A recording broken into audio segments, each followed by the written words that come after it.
Welcome. I'm Anna Nichols. I'm the Director of Communications at Altair Advisors. And I am joined today by Katie O'Hara, our Director of Financial Planning. And she's going to walk us through things to be aware of and items to consider as we come to the end of 2023 and start off in 2024.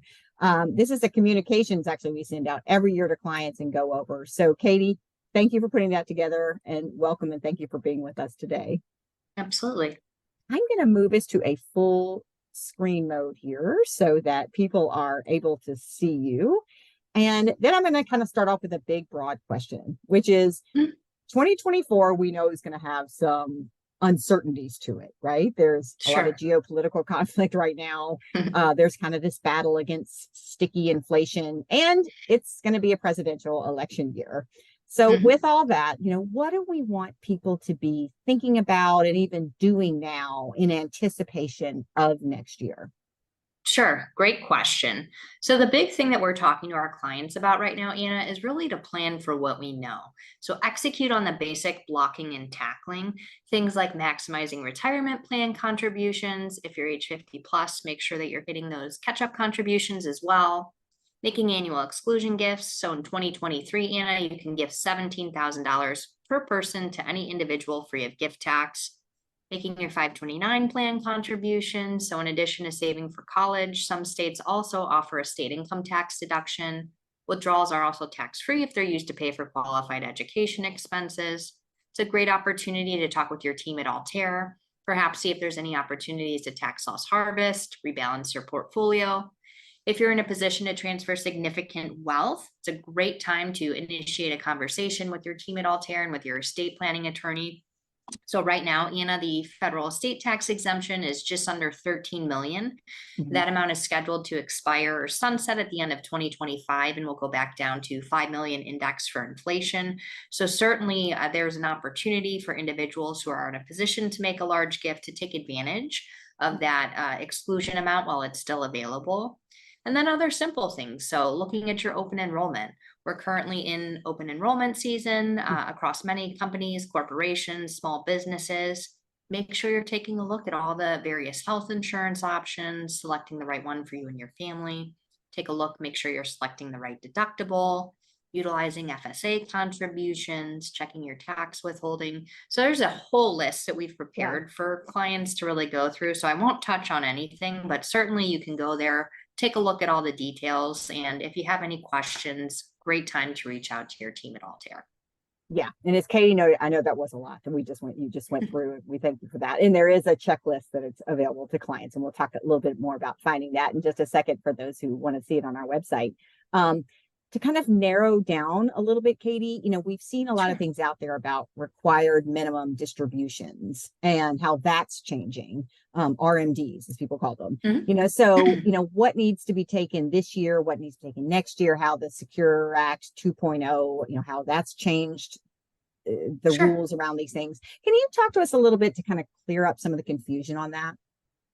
Yes, so this is kind of a meaty topic, and there's certainly a lot to digest. So I'm going to break this up into two different buckets. So the first one being in 2022, Secure Act 2.0 raised the age that required minimum distributions need to begin. So previously it was age 72. Secure Act 2.0 has now bumped this up to age 73. So starting off, if you're well past age 72, 73, you've been taking required minimum distributions for a while, there's no change. Really, where this area of confusion comes in is for individuals that are in that 72, 73 range.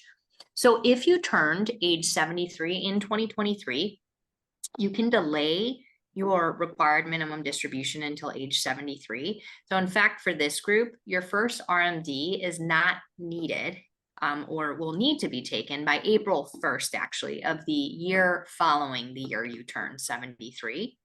But if you turned age 72 in 2022, you would have needed to take your 2022 RMD already in 2023, and your 2023 RMD, I know I'm throwing around a lot here, would need to be taken by year end.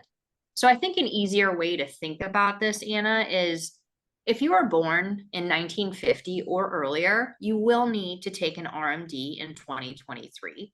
If you are born in 1951 or later, you do not need to take an RMD this year. So that is kind of the general RMD world. And then the next bucket is inherited IRAs. And this is an area where we're seeing a lot of confusion as well. So if you have an inherited IRA and you are a non-spouse beneficiary, you might not need to take a required minimum distribution in 2023. So back in July, the IRS actually extended relief through notice 2023-53, which basically said that designated beneficiaries who inherited after 2019 and after RMDs had already began would not be penalized for failing to take an RMD in 2023. Or said another way, RMDs, required minimum distributions, were not required for this select group. So really important to point out, this is only for inherited IRAs for this very specific group of beneficiaries. It does not affect lifetime RMDs. So that's really why I want to think about it in two buckets. Big picture, if you're unsure, if you have any questions, please reach out to your engagement team here at Altair or your tax advisors. Yeah, lots of questions there, and that's good advice. What about other Secure Act changes? I mean, I remember in February we had a video on that, a whole sort of program, and we sent out information to clients on that. Are there things that are going to go into effect due to Secure Act that we should be aware of and we want to make clients aware of? Yeah, great question as well. So there are a handful of new items that will be going into effect in 2024 that are great for everybody to be aware of. None of them are really going to move the needle, but still great to be, just informed of your overall financial situation. So the big few that I'm going to point out are individuals who are 50 plus who contribute to an IRA beginning next year will start to see their catch-up contributions indexed for inflation annually. So this change is going to be based on federally determined cost of living adjustments, and again, will go into effect in 2024. Another item to take note of is owners of Roth designated accounts and employer plans, so your Roth 401ks. Previously, they had to actually roll over that account into a Roth IRA to avoid required minimum distributions.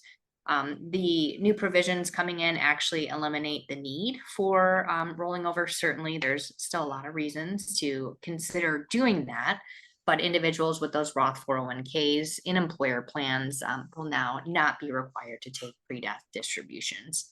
And there are certainly a handful of other small changes. The last thing I'm going to point out is actually an item, Anna, that was scheduled to roll out in 2024 that's now been delayed. So this new rule would have forced high income earners, 50 plus, to make catch-up contributions with after-tax dollars. This was getting a lot of press earlier in the year.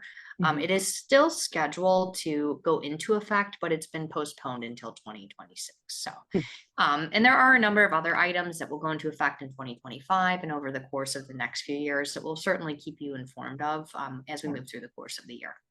Yeah. Okay. Thank you, Katie. Yeah, this is helpful. And as a reminder, we have sent this as a checklist to all of our clients by email.